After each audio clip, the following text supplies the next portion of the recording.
bonjour, alors je vous fais un petit tuto en échec pour comment faire le coup du berger. Alors le coup du berger, il se fait toujours sur une personne qui ne s'y connaît rien en échec, et ça on veut lui mettre une pâtée en lui disant ah ouais je t'ai fait échec maintenant 4 coups, et lui dire ah mais t'es trop fort, alors qu'en fait c'est un truc tout simple.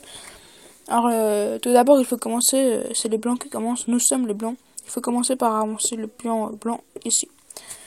Alors, celui qui ne sait pas très bien jouer, il va par exemple avancer son cheval là, il va faire comme ça, il va faire n'importe quoi en fait. Puis après, nous allons avancer notre dame jusque là. Ou plutôt, en fait, on peut faire d'une autre manière, je vais vous montrer la manière la plus simple. On va avancer sinon ici le pion. Alors, regardez bien comment c'est. Alors après, l'adversaire il va par exemple avancer ici pour faire face au pion. Je ne sais pas pourquoi, mais ils font souvent ça. Puis après, les blancs, moi, je vais avancer ici, madame.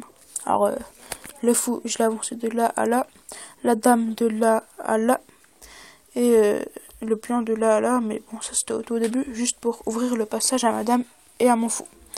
Alors après, peut-être que l'adversaire va riposter avec ce pion là, voilà par exemple,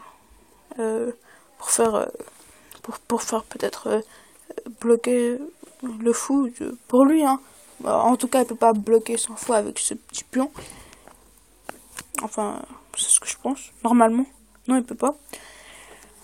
Et après échec et mat, alors la dame bouffe ce pion, bouffe on va dire mange, langage soutenu, il va le manger comme ça, il vient en diagonale et mange le pion noir, et il met le roi en échec et mat en 4 coups. Alors pourquoi échec et mat? Parce que déjà, ici, le roi est échec et mat avec la reine. La reine met le roi en échec et mat, parce que si le roi vient là, la reine le mange encore. Ici, la reine le mange. Si il mange par exemple la reine, ici le fou l'a toujours en échec et mat. Voilà.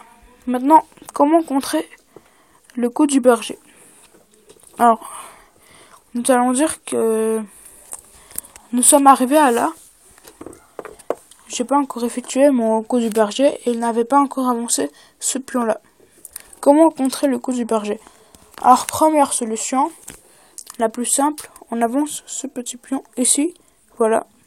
Le coup du berger est bloqué. Attendez. Non. Excusez-moi. Vraiment excusez-moi. C'est parce que je regarde dans la caméra comme vous. Il faut avancer ce pion là. Et le coup du berger est bloqué. Car si la reine mange ce pion, et ben ce pion mangera la reine. Regardez. Voilà. Et après, il mangera la reine. Alors ce serait très bête parce que le pion il sert pas beaucoup, alors que la reine sert beaucoup.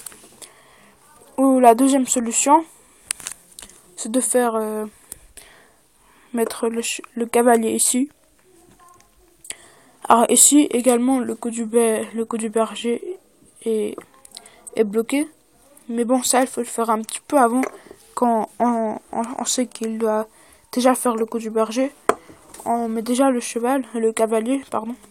Comme ça, dès qu'il vient ici, eh ben, on peut lui manger sa reine avec le cavalier, parce que le cavalier se déplace en L. Voilà. Merci d'avoir regardé la vidéo, j'espère que vous avez aimé. Abonnez-vous à ma chaîne si vous avez beaucoup aimé. À bientôt pour un nouveau tuto.